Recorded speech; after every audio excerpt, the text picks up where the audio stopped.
There are things we don't tell anyone, not even ourselves, but they live there deep down. A strange emptiness, an unresolved anger, a longing that doesn't even know who it's for. And often, it has to do with him, with the father. Maybe your father left, or maybe he stayed but never really saw you. Maybe he loved you in his own way, but never the way you needed. Or maybe he never even had the chance to be a father.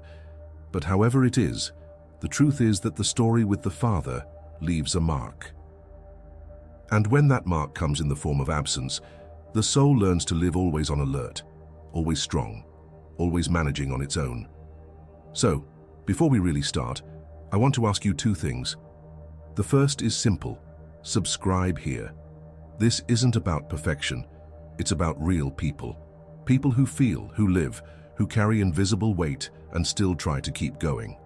The second, leave your story about your father in the comments.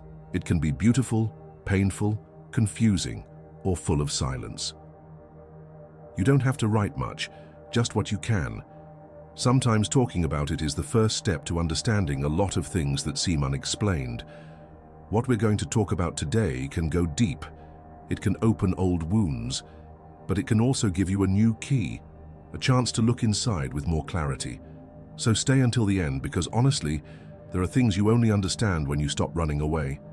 Now then, let's go. The absence of a father leaves marks that can't be seen, but that shape everything. Those who grow up without this presence, physical, emotional, or symbolic, carry a specific kind of restlessness, a soul that doesn't know how to rest. There is a lack of support, a lack of reflection, a lack of direction. Without a father, there is no reference for secure strength, no voice that says, "You are protected." The body grows, but inside, everything remains on alert. This absence becomes a pattern.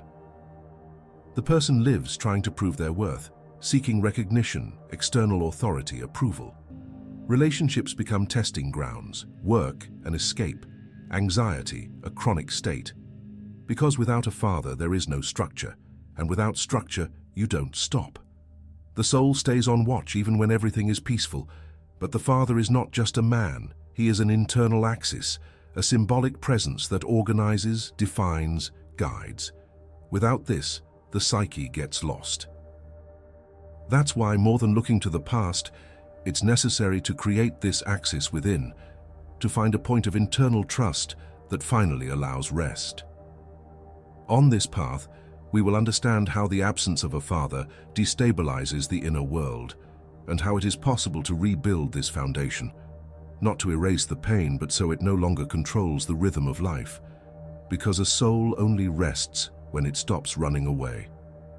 The father is more than the one who gives the last name or pays the bills. He represents in the human imagination the axis that provides internal structure. He is the principle of order, firmness, limits, and direction. When this figure fails or is absent, something gets misaligned inside the person. The child doesn't learn to trust themselves because they never had someone who said, "Go ahead, I've got you." And without this approving gaze, even if silent, the soul grows crooked, doubting its own worth, its own choices. It's no coincidence that many insecure, indecisive, or overly rigid adults live with the symbolic absence of a father. The internal reference was never formed, and without it, everything becomes trial and error, but with guilt, fear, and self-punishment at every step. This paternal archetype also teaches how to hold boundaries.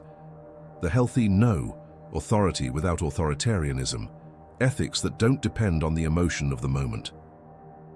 He is the one who structures what is possible, what is fair, what is safe. When this doesn't exist inside, the person becomes an open field, giving too much, yielding too much, or on the contrary, hardening out of fear of being hurt. The absence of the internal father creates imbalance, sometimes submission, sometimes rigidity. The soul without this axis lives in extremes, either trying to please to be accepted or pushing everyone and everything away in defense. And in both cases, the body remains at war trying to compensate for what it never received. But the archetype doesn't need to be inherited to exist. It can be created, cultivated. Recreating the father within oneself is rescuing this invisible structure that sustains one's own existence. It's looking at the failures left by the one who should have been a reference and, instead of remaining a hostage to that, beginning to build another foundation, stronger, more true, more free. Not to erase the past, but to avoid repeating the emptiness, because a soul without an internal father lives adrift, but a soul that takes root in itself can finally stop running. When the father is missing, not just the man, but the feeling of protection he symbolizes, the body takes on the role of guard. It lives on alert, as if something bad is always about to happen. This isn't just psychological, it's physiological.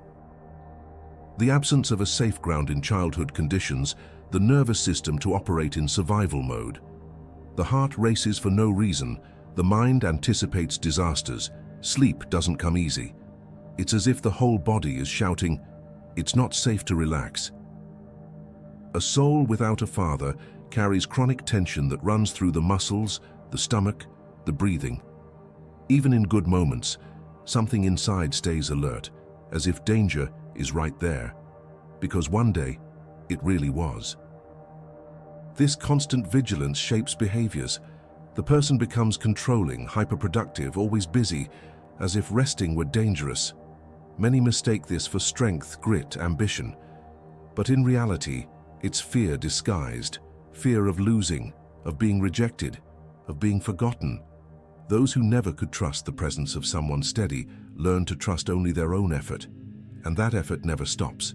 It becomes routine, addiction, identity. Anxiety becomes the engine. But this engine demands a high price: exhaustion, insomnia, unexplained pains, panic attacks, autoimmune diseases. The body doesn't lie. It carries what the soul couldn't process. There comes a point when all of this overflows. The soul asks for a truce, but doesn't know how to stop. The body collapses, not from weakness, but from excess. That's when the possibility of change appears. When the system fails, the question arises, is it possible to trust? Is there another way of being that doesn't involve this internal war? The path begins with listening to the body, to the fear, to the story. And little by little, this state of alertness can give way to something new. Not immediately, not without pain, but possible. Because resting, for those who have survived so long, is more than a right. It is an act of courage. The soul that grows up without a father does not accept this emptiness in silence. It tries to fill it. And almost always, it does so by projecting this absence onto other figures: romantic partners, spiritual leaders, bosses, teachers, public figures. Unconsciously, it looks for someone to say what it missed hearing: "You have worth. I see you. You can trust." But these projections are emotional traps, because no one can occupy a place that was never theirs. And the more we expect someone to save us, the more we become prisoners of frustration. What seemed like love turns into dependence. What seemed like guidance turns into imprisonment. The father's emptiness disguises itself as passion, blind admiration, obedience. But deep down, it's always the same wound. "Look at me, please." This search is not conscious. Often it even seems rational. We get involved with older, authoritarian, distant people.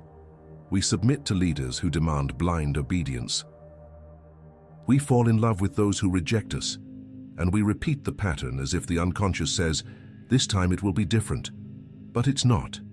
Because as long as we wait for someone to validate us, we remain small. We remain orphaned children looking for a father where there is none. And this need, which is legitimate, ends up feeding unequal, exhausting, destructive relationships. Where love should be exchange, it becomes negotiation. Where presence should be acceptance, it becomes demand. Liberation begins when we recognize this pattern, when we stop blaming others for not giving us what was never theirs to give, and when we look honestly inside and realize what I'm searching for outside, maybe only I can give myself. That's when the turnaround begins. It's not about isolating oneself or rejecting bonds, but about stopping putting on others the responsibility to heal an ancestral hole. Because as long as we wait for a father, we stop being adults. But when we recognize this movement, we gain power, the power to break the cycle, to choose consciously, to love without losing ourselves. There comes a moment when the search gets tiring. The attempts fail, the bonds break, the body gives up. And then, in the middle of the emptiness, a possibility arises. What if the missing father never comes? What if, instead of waiting, it's necessary to create? The encounter with the inner father begins like this, with the pain of reality and the decision to no longer run from it. It's not simple. It's a process of mourning, recognition, breaking with the fantasy that one day everything will be fixed by someone outside. This encounter requires courage to face what was missing, without denial or dramatization. And from there, start building something new, an internal axis that brings security, firmness, direction. This symbolic father is not born ready. He is formed little by little in small choices. He is the voice that says enough when the body can't take it anymore. He is the decision to protect oneself, to prioritize oneself, to hold on to what one believes, even without external approval. He is the act of taking responsibility for one's own life, not out of obligation, but out of liberation. This internal presence does not replace the real father, but fulfills a vital function, to be a guide, to be a foundation, to be a reference. When this begins to happen, the soul shows signs. The body slows down, anxiety loses strength, the need for approval decreases, and a new feeling arises: autonomy. Rebuilding the father within is not rejecting the past, it's reinterpreting it. It's understanding that what was missing does not define who you are, that abandonment doesn't have to repeat as a pattern, that it's possible to be firm without being harsh, to care without erasing yourself, to love without begging. The inner father is the one you choose to be for yourself.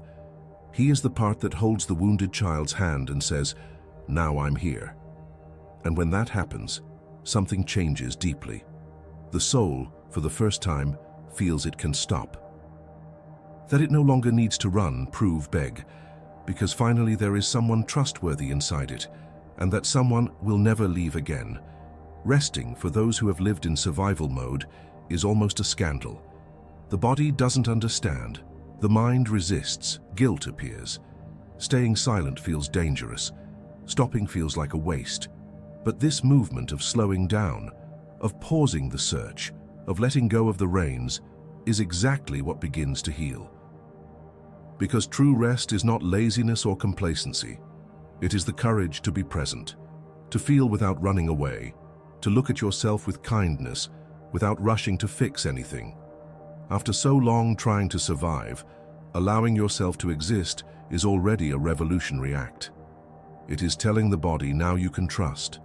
This rest takes another form. It's not made of vacations or weekends. It is an internal state. It is when you stop forcing yourself to be accepted, productive, perfect.